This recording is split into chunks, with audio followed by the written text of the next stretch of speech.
Une minute de silence, s'il vous plaît.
Alors, on ne savait pas très bien comment s'y prendre, donc on a réagi. J'ai la gorge nouée, les larmes aux yeux. La dernière fois que j'ai rencontré il y a quelques mois, dans le cadre, comme je suis anthropologue de formation, je suis allé continuer mon travail. Il était tout souriant, modeste. Il m'a...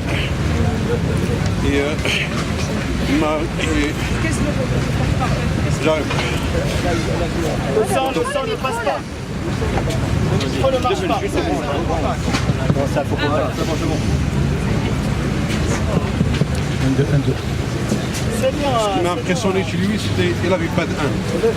Pas de haine. Tout ce qu'on lui a fait.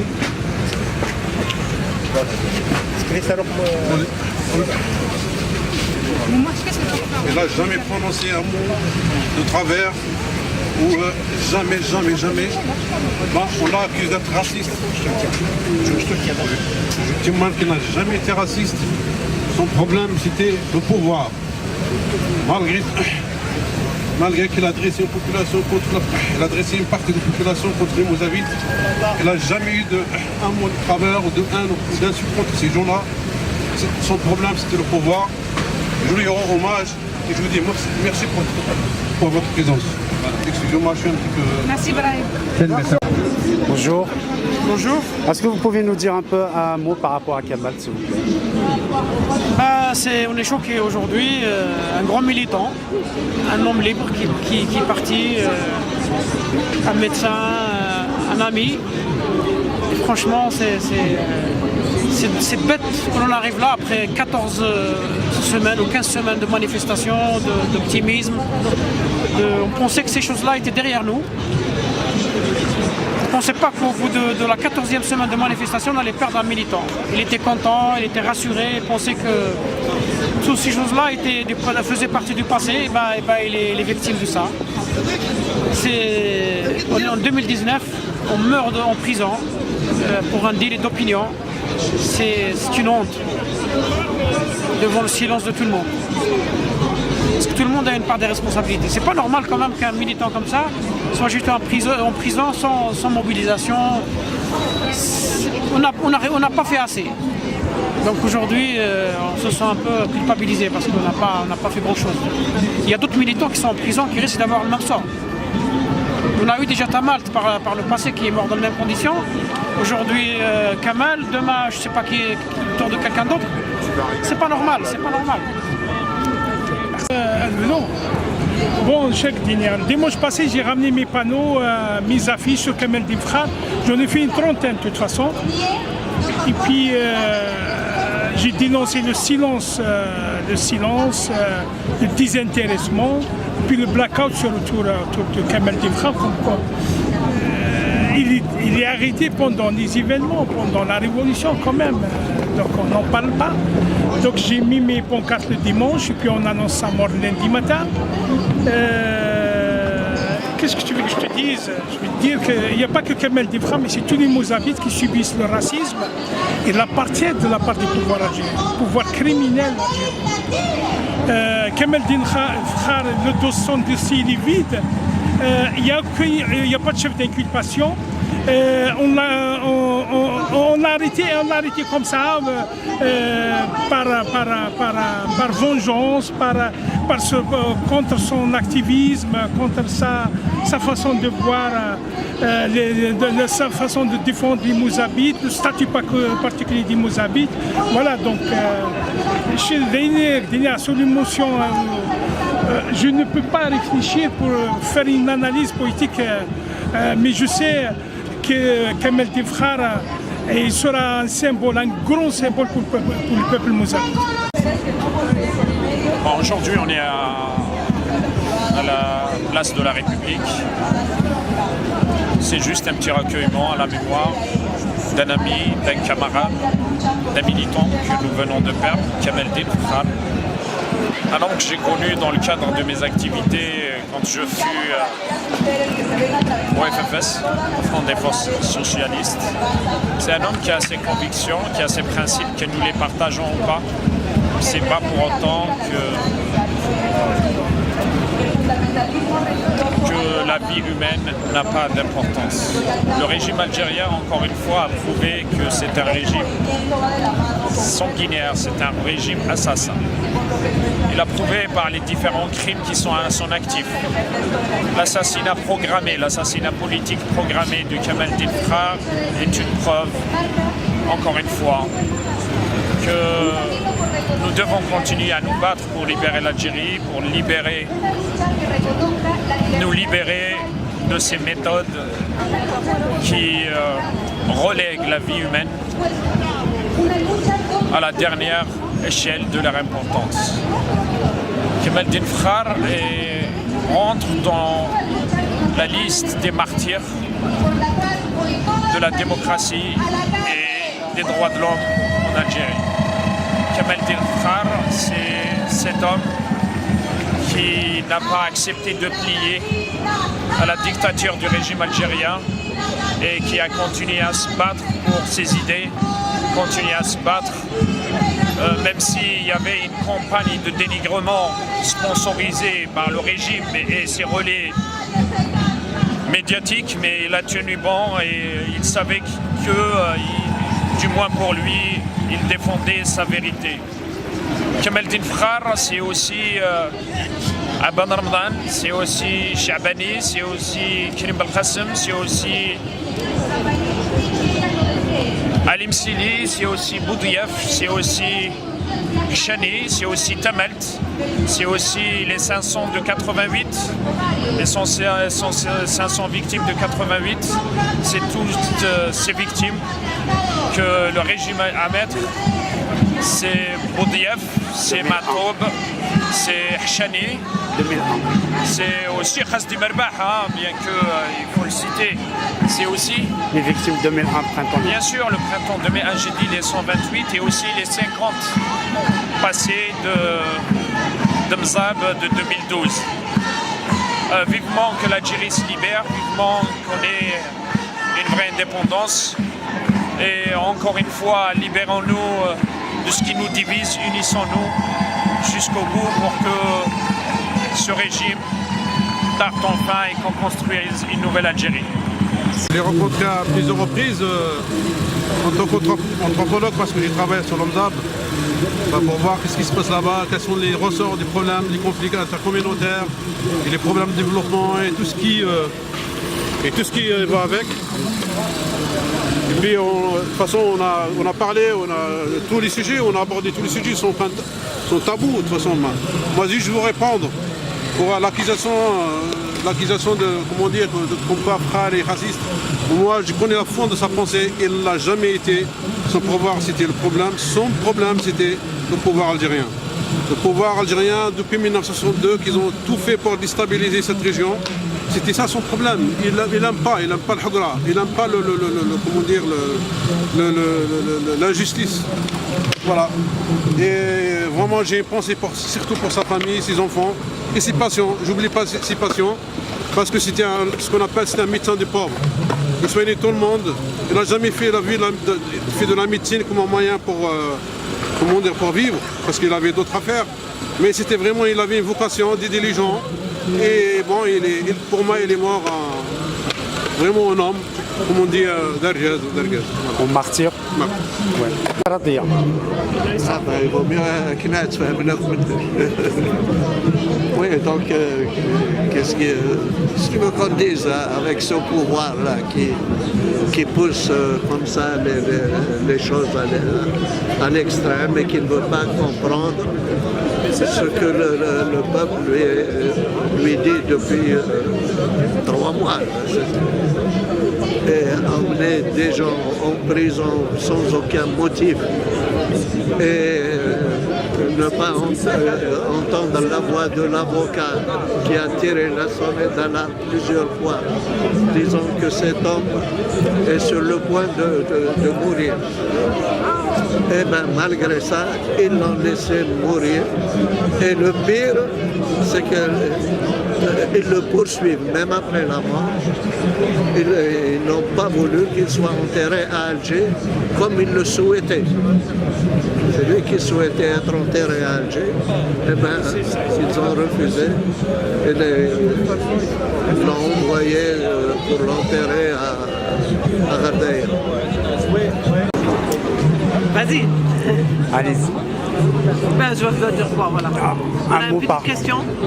Un mot par rapport à ce Un décès mot, de Kamal. pourquoi on est là aujourd'hui? Voilà, je viens d'apprendre, ce matin, j'ai appris la nouvelle, voilà, entre 2 leçons de travail à l'école.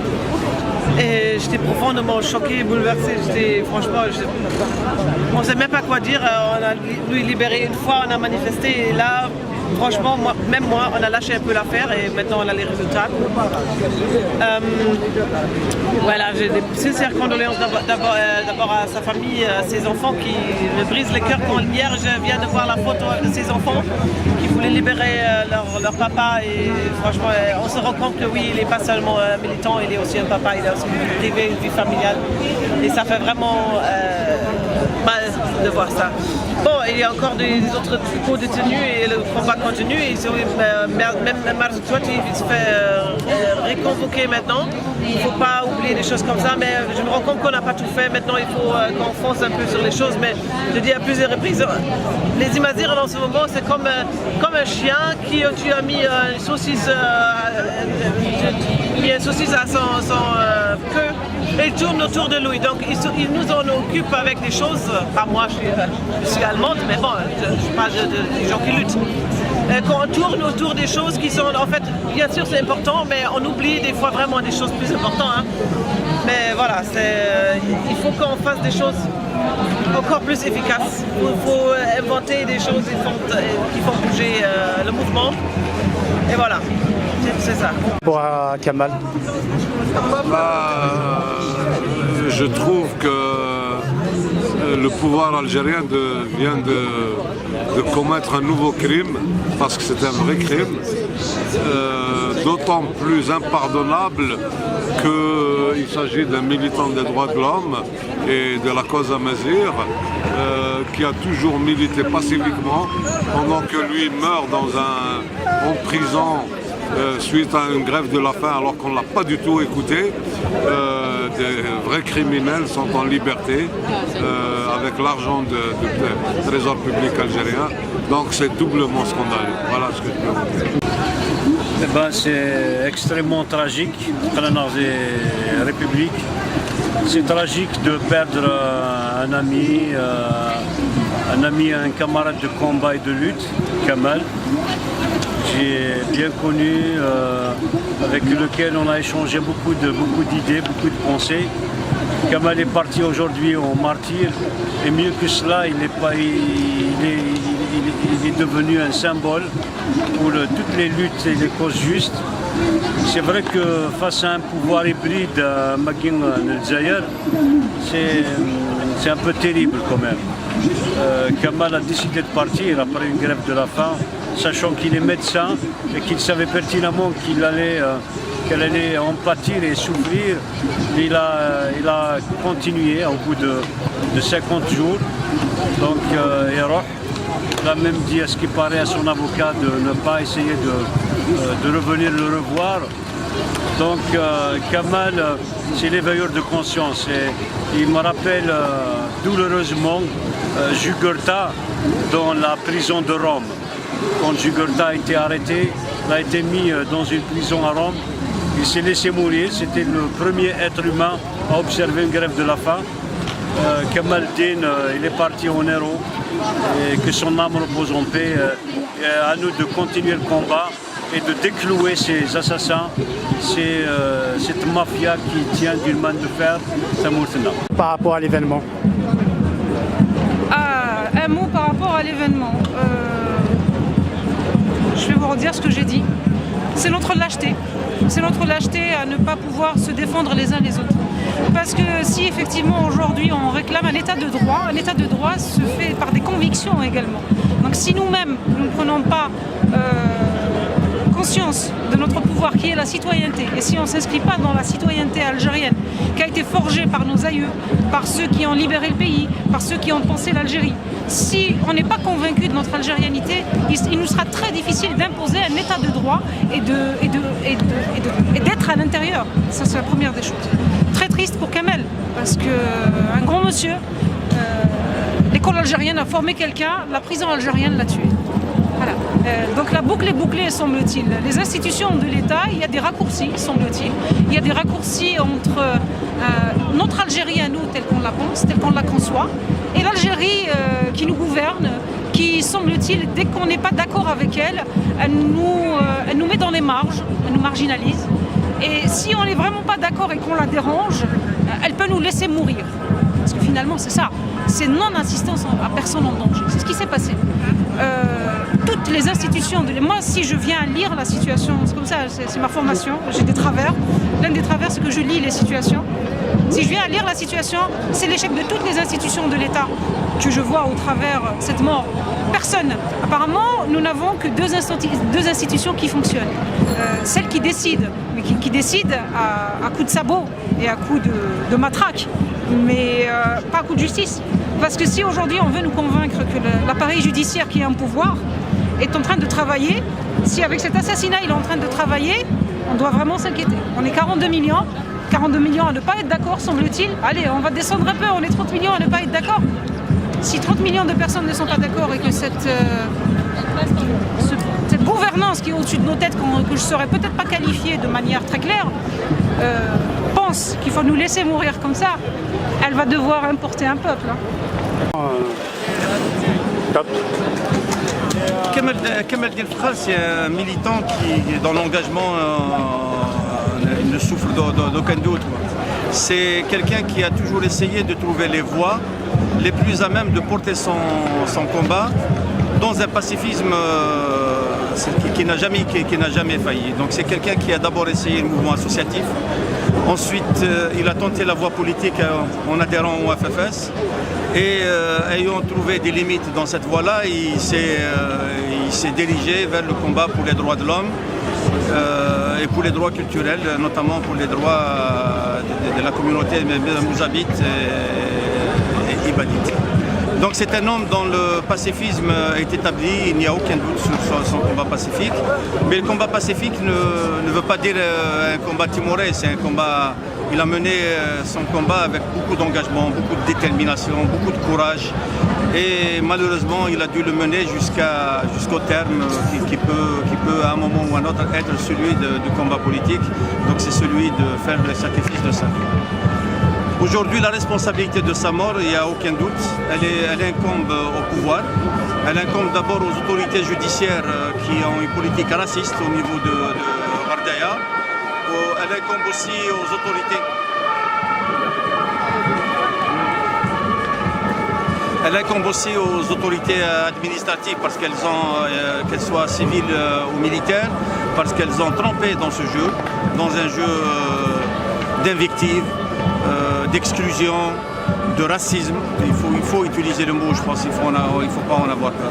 L'épisode de 2014 a été illustratif et malheureusement, cette fois-ci en 2019, l'issue est dramatique.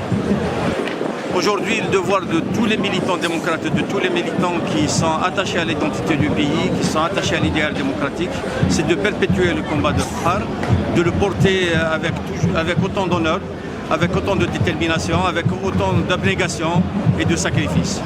Donc c'est ce que je peux dire sur Kamel Delfra. Bien sûr, ce décès, il intervient dans le cadre de la révolution du sourire.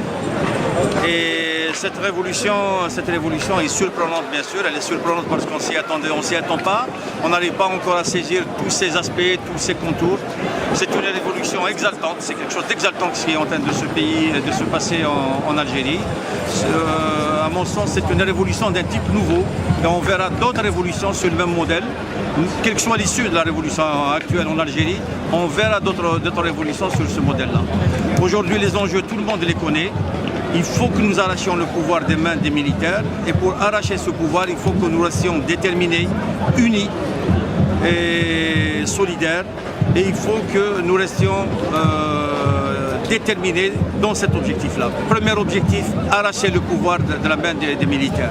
Une fois cet objectif atteint, nous pourrons engager une transition qui va nous servir à mieux saisir ce qu'était l'ancien régime, à mieux en connaître les mécanismes et de ce fait, à mieux pouvoir le démanteler parce qu'il s'agira de démanteler un système pour en construire un autre, de démanteler un État autoritaire pour construire une démocratie, de démanteler un État de clientèle pour construire celui de la citoyenneté et celui de la liberté.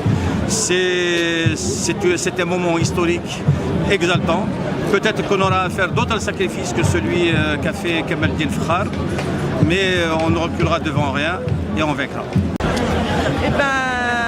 ساقي ثاني يبغوا الأخبار هي الأخبار ثاني يموت كمال الدين فخار يعني فاس الحكومة الجزائرية تموت الجزائري ينكر بلاصة تموت ثاقي et donc Kemal El Fakhar son combat il date pas d'aujourd'hui. Il faut se rappeler que le Bzab a été, il a été la cible permanente de l'État algérien. Il y a eu des massacres perpétuels et en particulier entre 2013 et 2015, les Khalid Chemlahbous, ils l'ont accusé d'atteinte à la sûreté de l'État, de terroristes, de constitution de groupes terroristes, de groupes armés, etc. et tout, alors que c'était eux, comme il faut le rappeler à chaque fois, je pense, parce que c'est quand même l'État algérien, la gendarmerie, la police avec les Jamba qui organisaient des raids contre les populations mozabites, contre les quartiers mozabites. Et d'ailleurs, ils ont exproprié un certain nombre de mozabites parce qu'ils sont la cible permanente de cette répression qui est raciste. Et l'État algérien, c'est un État raciste, c'est un État criminel. Et à Ségé, ils ont eu raison de Kemal El Fakhar parce que l'Algérie, c'est pas un État, c'est pas une nation, c'est pas un peuple. Hein, c'est une mosaïque de peuples qui doivent être reconnus dans leur identité, dans leurs droits légitimes et dans leur liberté. On ne peut pas continuer comme ça. Si on veut vivre dans la liberté, dans la paix et dans la prospérité, il faut que chacun se réapproprie son espace, sa culture et son identité. On ne peut pas continuer comme ça. Aujourd'hui, Kemal El Fakhar, il a payé de sa vie le prix de sa liberté. Est-ce que ça va être d'autres personnes encore? Il y a plein de prisonniers politiques et des Kabyles, des Mozabites, des Chaouis et d'autres aussi. Mais toujours est-il que la problématique essentielle de ce territoire, je ne dirais pas de ce pays parce que ce n'est pas un pays, c'est la question identitaire, la question du référent civilisationnel.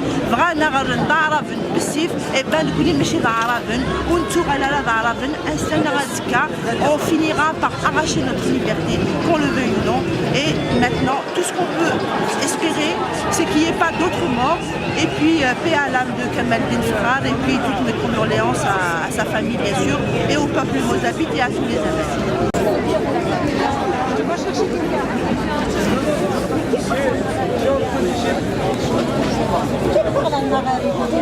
Merci.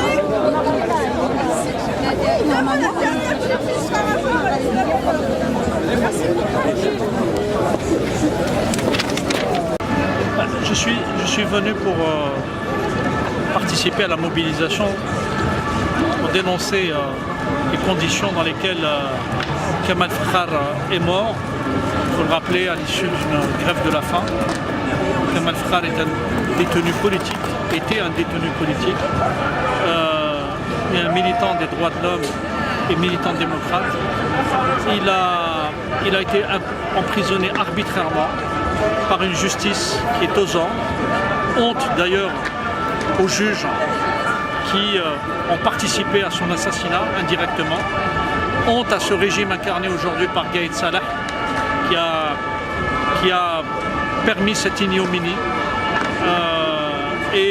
De toute façon, c'est une preuve supplémentaire, s'il en fallait, qui montre que ce régime n'a de respect ni pour les citoyens, ni pour la nation algérienne. Voilà.